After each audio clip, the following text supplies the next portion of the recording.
Chapter 24. Examination of the Fourfold Noble Truth.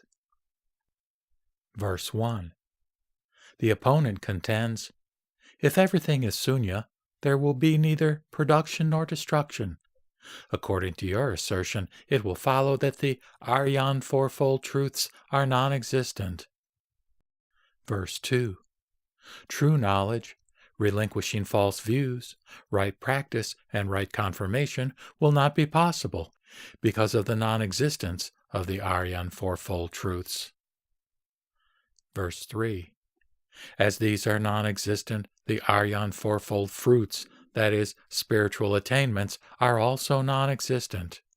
As the fruits are non-existent, there will be no one who enjoys the fruits, or their fruition. Verse 4. If the 8 aspirations of men do not exist, there will be no Sangha, that is, Buddhist order.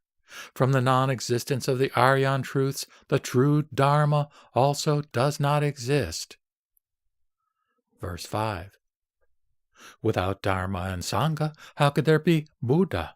Consequently, what you assert also destroys the 3 treasures. Verse 6. Delving in sunyata, you will destroy the reality of the fruit or attainment, the proper and improper acts, and all the everyday practices relative to the empirical world. Verse 7.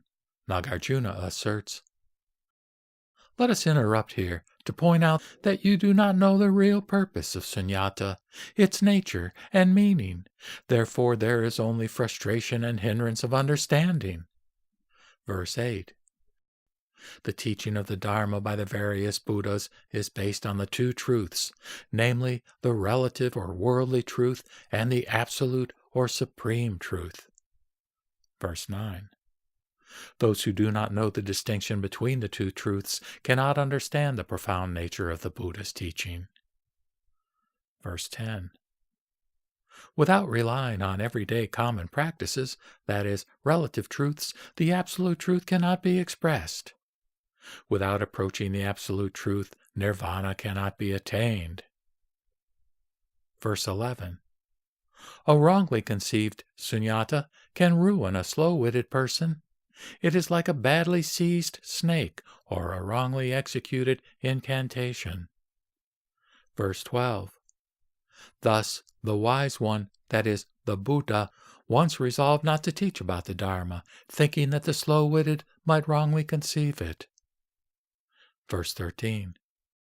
You have repeatedly refuted sunyata, but we do not fall into any error. The refutation does not apply to sunya. Verse 14. Whatever is in correspondence with sunyata, all is in correspondence, that is, possible. Again, whatever is not in correspondence with sunyata, all is not in correspondence. Verse 15. You level your own errors at us. It is as if you are mounted on your horse but forget about it. Verse 16. If you perceive the various existences as true beings from the standpoint of self-nature, then you will perceive them as non-causal conditions. Verse 17. You will then destroy all notions of cause, effect, doer, means of doing, origination, extinction, and fruit of action. Verse 18. We declare that whatever is relational origination is sunyata. It is a provisional name, that is, thought construction for the mutuality of being, and indeed it is the middle path. Verse 19. Any factor of experience which does not participate in relational origination cannot exist.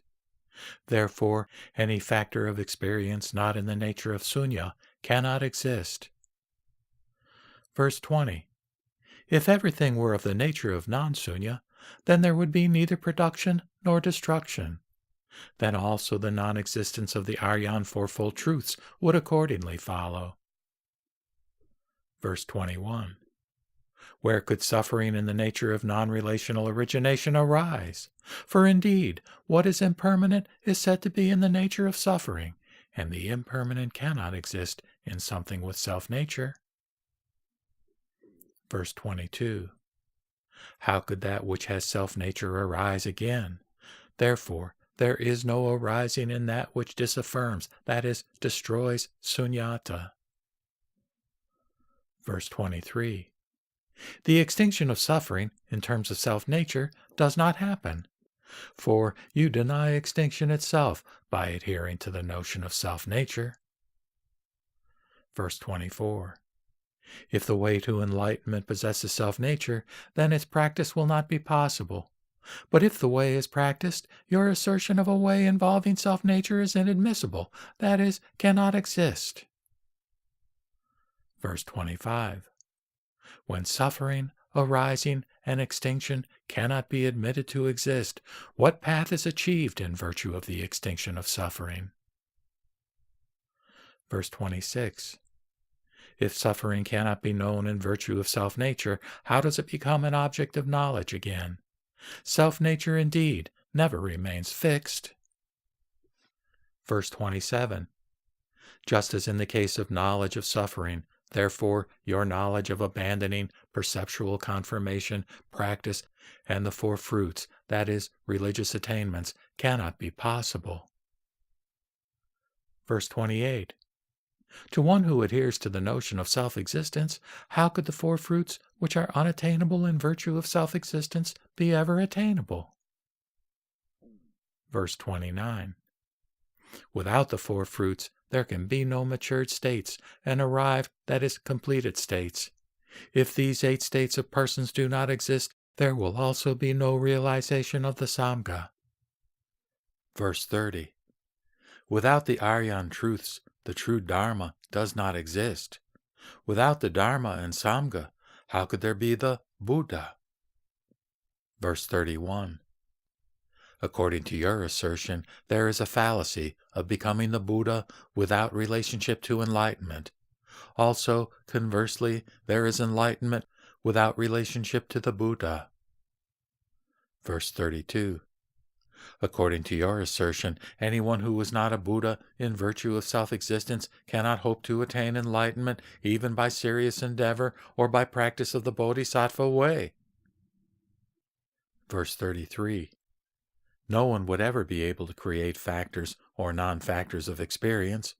For what is there to create in non-sunya? Self-existence, after all, cannot be created. Verse 34. According to your assertion, the fruit could exist separated from factors and non-factors of experience. Again, according to your assertion, the fruit could not have arisen by factors and non-factors of experience. Verse 35. If you are to admit the fruit based on the factors and non-factors of experience, how could the fruit arising from them be of the nature of non-sunya? Verse 36. You will thus destroy all the everyday practices relative to the empirical world because you will have destroyed the sunyata of relational origination. Verse 37. For one who destroys sunyata, it will be like a doer without an action, a non-activating action, or with nothing to act upon. Verse 38. From the standpoint of self-existence, the world will be removed from the various conditions, and it will be non-originative, non-destructive, and immovable. Verse 39.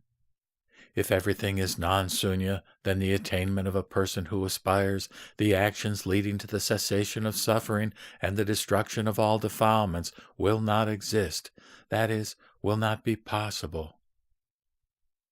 Verse 40. One who rightly discerns relational origination will indeed rightly discern universal suffering, its origination, its extinction, and the way to enlightenment.